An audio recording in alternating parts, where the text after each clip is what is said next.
Hey everyone, it is the Chaplain and welcome to my mobile command center. I wanted to welcome you to my first YouTube game. I'm playing Axis and Allies 1914 with my friend Greg, whom I met in one of our Facebook groups. Turn that down. Yes, that is music going in the background. I have a playlist called Wordless Focus on my Spotify account. I use it when I read, when I write, when I play, when I whatever. Anyway, Greg and I are playing Axis and Allies 1914. He has chosen to be the Central Powers, Germany, Austria-Hungary, and Ottoman Empire. I have elected then, obviously, to play the Allies, which is Russia, UK, France, Italy, and the Lone Survivors, America. Anyway, I don't know why I decided to hold out there on America. Like I said, we're playing 1914, and he took his first Austrian turn. Let me give you a quick recap. He transported some guys over, took Tuscany, went up to, moved most of his forces into Venice to contest it, moved into Serbia to contest that, and yes, that is 16 infantry in Galicia. Kind of horrifying. Not a big fan of that. That's okay though. This is a great game. I'm excited to play. I'll say a couple things about my board and my setup, and then I will get into Russia turn one. So first of all, this income tracker on this game was very poorly designed. So I've opted for Europe First Edition 1940 that came out in 2009 to use my income tracker here this way. I also have the classic monies because that's the way. I like it. And this dice box, it's actually not a dice box, it is a box to a game that is extremely hard to play, but is a lot of fun. But anyway, instead of using my World War I box, which is gigantic, I'm using this smaller box to kind of help us see. I've got the rule book, I've got quick access to some other stuff if I need it. So, let's go. World War I, Rob and Greg, here we go.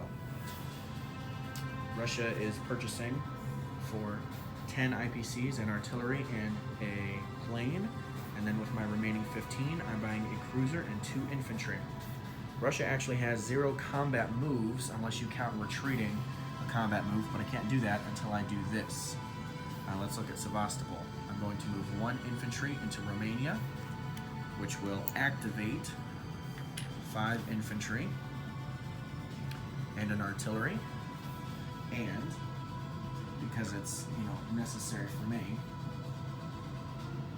I'm going to go ahead and mark this. So I did that.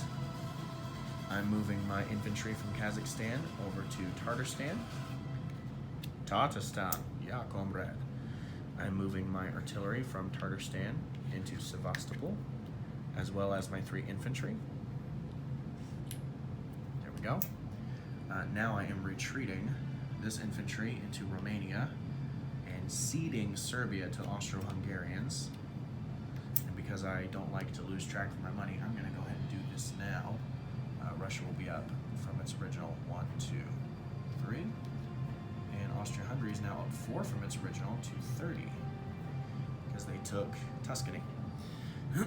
Excuse me. The next thing I'm going to do is from Moscow, my 2 artillery and 6 infantry are joining the Ukrainians. The infantry in Karelia is coming to Livonia. The infantry in Finland is going to Karelia.